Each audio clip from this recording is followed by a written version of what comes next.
Të nderuar etër, të dashur vëllezër dhe motra më Krishtin.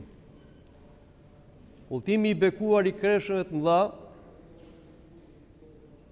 nga ana teknike ka mbaruar, pra janë mbushur 40 ditë e kreshmeve. Që do thotë, ne jemi mbledhur tashmë në Kish duke përfunduar këtë udhëtim. Prandaj dhe në troparet e Kishës thuhet, le të mblidhemi dhe le të ngrem shenjat e fitores,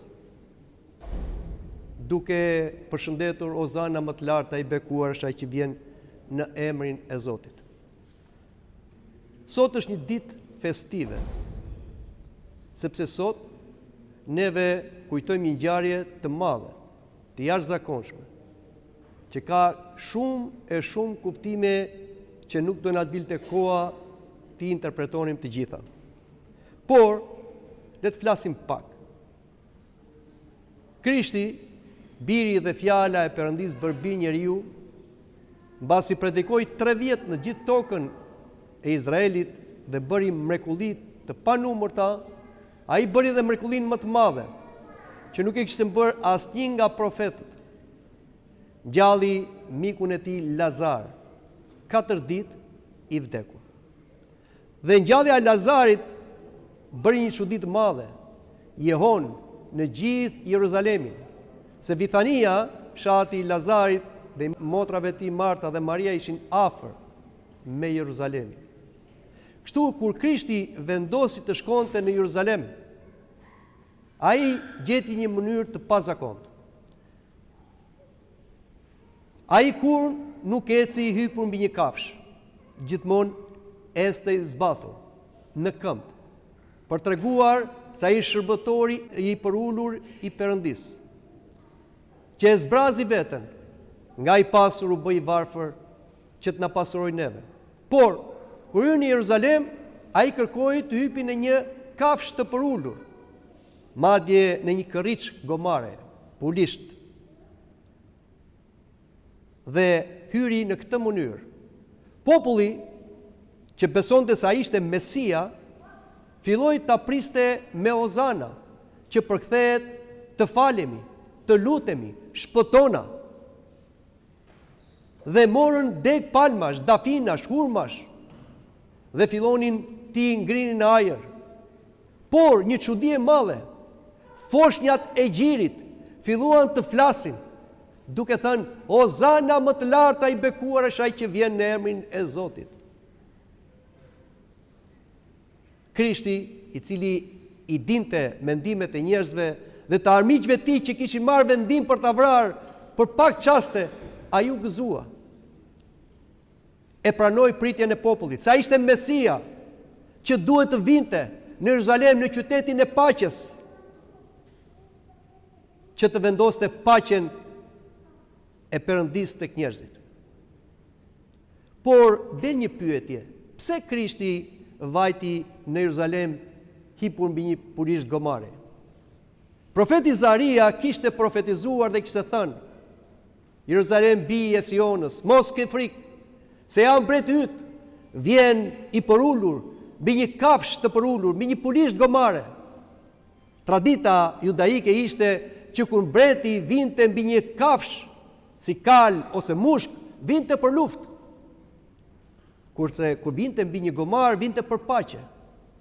Krishti, edhe pse në Jeruzalem ishin armiqtë e tij, kryepriftërinjt, skripët, farisejt, pushtetarët, dhe dinte çfarë do ndodhte me atë, por ai shkoi për paqe, nuk shkoi për luftë. Prandaj zgjodhi këtë mënyrë, edhe populli e priti me Ozana. Të dashur të krishterë, edhe neve sot përjetojmë të ngjarje. Sot Krishti hyn në Jeruzalem, themi. Sot populli e priti me Ozana.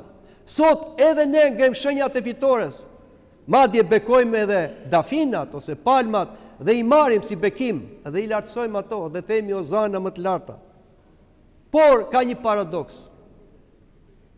Ajo turme madhe që thoshte Ozana më të larta, madje dhe rrobat e tyre i shtrinë në tokë që të kalonte Krishti hipur mbi një gomar, Ajo turm pas 6 ditësh të premten do thoshte kryqëzoje, kryqëzoje, kryqëzoje.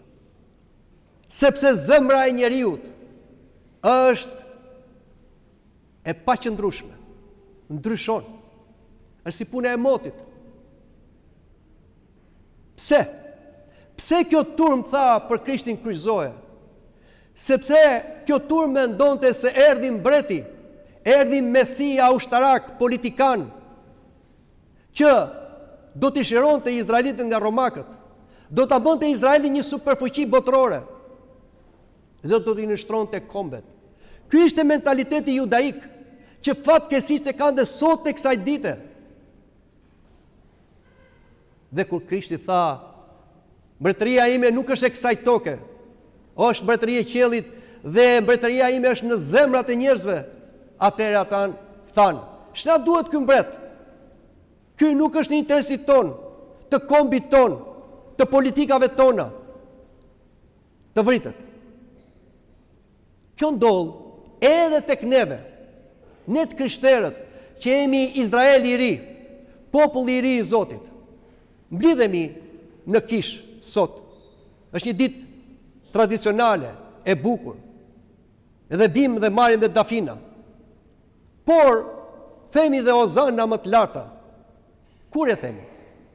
E themi ku neve Zoti na intereson, ku neve Zoti na i plotson kërkesat, kur Zoti duket aleati ynë në interesat tona, por kur Zoti na flet, mos e kërkoni mbretërinë këtu në tokë, po në zemrat tuaja. Mos blidhni pasuri këtu që ja krimbi vjellaj duti, po bëni përdëllim. Kur Zoti thot falë armikun, mos ki akmarrje. Kur Zoti thot bekoni, mos mallkoni. Kur Zoti thot qëndro besnik, gruas dhe burrit tënde mos thyej kurorën, ose mos kurvëro. Neve këto na duken të rënda. Ky është një Zot i prapambetur, anakronik, i kohës së vjetër. Koha ka ndryshuar, jemi modern, jemi të lirë, jetojmë në demokraci. Bëjmë çfarë të duam, e besojmë dhe Zotin. Po jeta ime është e imja, unë do bëj çfarë të dua me jetën time. Atëre, në këtë moment, ne, edhe pse nuk e themi me gojë, e themi me zemër, kryqëzoje, nuk na duhet. Dhe çfarë ndodh? Edhe kur vim këtu në Kish, vim forcë zakoni. Nuk kemi një komunikim me Zotin. Mendja jonë shpërqendrohet. Madje edhe kungimi shpeshherë e marrim pa përgatitur dhe me mëkate. Dhe pastaj fillojmë dhe mos vim më në Kish. Dhe boshatiset kisha. Sepse Krishti nuk është në zemrat tona. Të dashur të krishterë, ardha e Krishtit në Jeruzalem në atë kohë i ngjan kohës së sotme. Jeruzalemi në atë kohë ishte pushtuar nga romakët. Bota ishte në konflikte. Dhe në qoftë se Zoti nuk do kishte ardhur në atë kohë, bota do shkatroi përfundimisht. Por sot, a jemi në këtë gjendje? A ka luftë në tokën e shenjtë në Jeruzalem, në Izrael, në lindjen e mesme? A është bota një vend konflikti? Pse?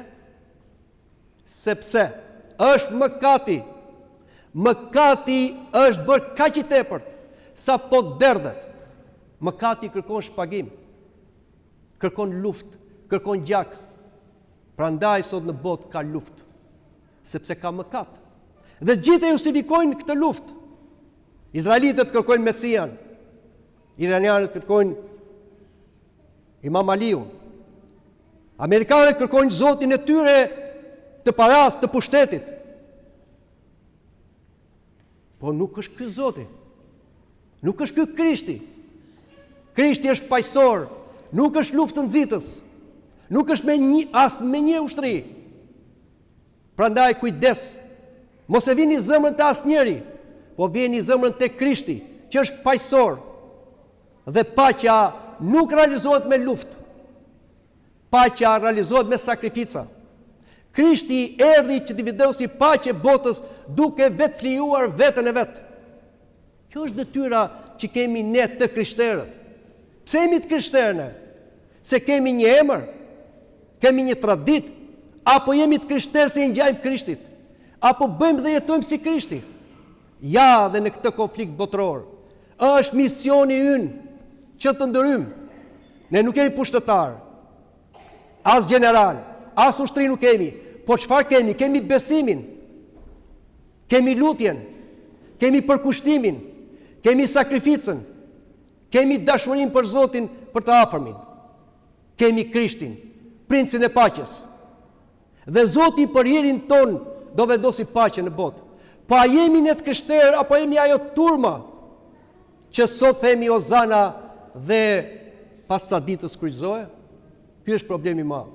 Të dashur të krishterë, lufta nuk është ajo që duket jashtë. Lufta është brenda zemrës së njeriu. Aty është lufta. Njerëzit që nuk kanë paqe në zemër hapin luftë në botë. Kjo fillon në marrëdhëniet tona familjare, shoqërore, kombëtare, botërore. Sot njerëzit janë në armiqësi me veten e tyre, se nuk e kanë Krishtin e paqes, kanë krishta të rrem, kanë zotat e tyre, energjia impersonale. Prandaj bota është në këto kolaps. Dhe në qoftë se bota nuk do ta pranoj Krishtin si mbretin e paqes, nuk do ta përshëndes atë me Ozana, nuk do ketë paqe, po do ketë luftë. Dhe kjo është një keqje shumë e madhe, se të gjithë do të vuajnë. Kush merr pjesë në këtë luftë, të gjithë dalin të humbur, sepse është për shkak të mëkatit. Nuk është luftë e drejtë. Prandaj dëgjojini këmbanat. Le të pozicionohemi. Do thot dikush, unë nuk e ndryshoj botën, ndrysho veten, ke ndryshuar një pjesë të botës.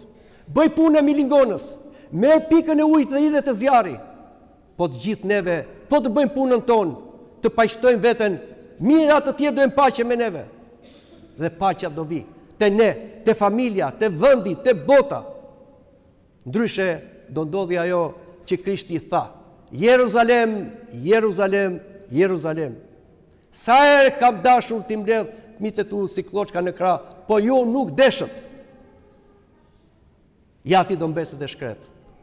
Dhe këto fjalë Krishti thot botës: në qoftë se ju nuk vini në krahët e mia, nuk po pranoni si mbretin e paqes, do mbeteni të shkret. Prandaj të krishterë, të ngrihemi si paqëtor, të lutemi, ta ndalojmë të keqe, të vetja jonë, të familjet tona, të vendi jonë dhe gjithë bota, sepse Zoti thot: lumë paqëtuesit të do quajmë bijtë e Perëndis. Dhe le të kujtojmë dhe një fjalë të kryepiskopit të Ndjer Anastas: nuk ka luftë të shenjtë, por paqe të shenjtë. Amin.